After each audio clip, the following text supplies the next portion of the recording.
C'est l'heure des fêtes et avec elle leur lot de bilans en tout genre.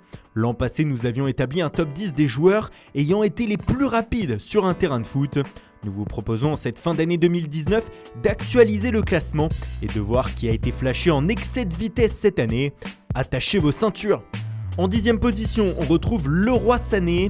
7e dans notre classement de l'an passé, l'Allemand a reculé en 2019. La faute à certains joueurs qui ont battu sa vitesse maximale atteinte en 2017 contre Chelsea, à savoir 35,48 km/h. Mais la faute aussi à son manque de temps de jeu depuis le début de la saison, à cause d'une grave blessure. En 2020, on espère revoir le joueur de Manchester City courir à toute vitesse. À la 9e place, un petit nouveau et un coup de chapeau à lui puisqu'il s'agit d'un défenseur central, Jeremia Saint-Just. Le néerlandais qui fait le bonheur de Mayence est entré il y a quelques mois, en septembre pour être précis, à la 2e place des joueurs les plus rapides de Bundesliga. Chronométré à la vitesse de 35,6 km/h, il a fait mieux que Sané et que beaucoup d'autres comme Aubameyang par exemple. Juste devant lui, on retrouve un spécialiste de la vitesse et du championnat allemand, Kingsley Coman.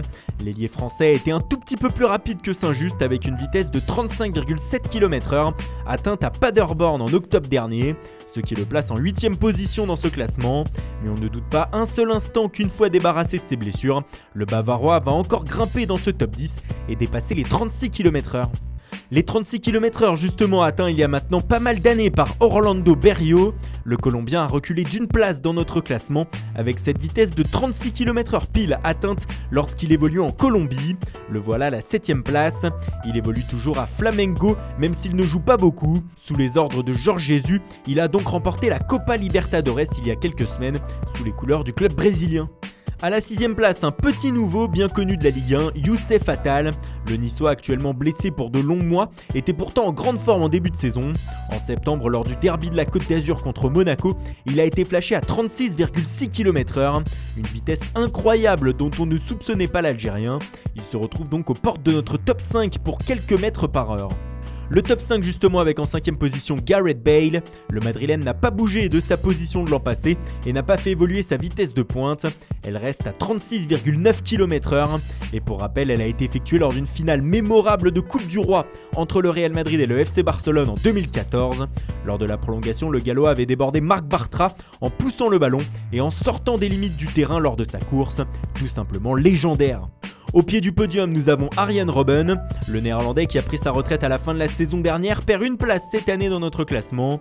Sa vitesse, qui est rentrée dans la légende lors de la Coupe du Monde 2014 contre l'Espagne, avait atteint ce jour-là 37 km/h. Longtemps en tête de ce classement, il a depuis été dépassé par les flèches de la planète football qui ont atteint les 38 km/h. C'est le cas notamment de Dimitri Oberlin qui évolue aujourd'hui en Belgique à Zulte Waregem.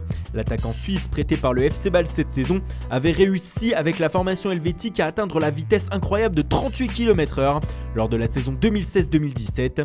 C'était en Ligue des Champions contre Benfica en phase de groupe. On le retrouve donc à la 2e place de notre classement, à égalité avec un Français. Et ce Français, c'est bien sûr Kylian Mbappé. Le prodige tricolore était présent dans notre classement l'an passé, mais il a encore augmenté sa vitesse cette année en avril lors d'un match contre Monaco en championnat. Alors que Paris s'imposait tranquillement, le champion du monde 2018 y est allé de son but en reprenant un centre de Moussa Diaby. Mais avant de conclure, le Français a été flashé durant sa course à 38 km/h comme Oberlin. Une vitesse de pointe impressionnante et qui devrait encore augmenter dans les années à venir. Et peut-être un jour dépasser Cristiano Ronaldo. Le Portugais reste en tête de notre classement cette fin d'année 2019. Rappelez-vous, lors de la Coupe du Monde en Russie en 2018, le quintuple Ballon d'Or avait été flashé à 38,9 km/h lors du premier match de poule contre l'Espagne. Vitesse et détente comme on a pu le voir avec ce but à 2,56 m dernièrement. CR7 est tout simplement un extraterrestre et continue de nous le prouver. Voilà pour ce top 10. À qui pensez-vous pour intégrer ce classement l'année prochaine, qui ira plus vite que nos 10 protagonistes en 2020 ? N'hésitez pas à nous le dire dans les commentaires. En attendant, nous vous souhaitons de très belles fêtes de fin d'année sur Foot Mercato.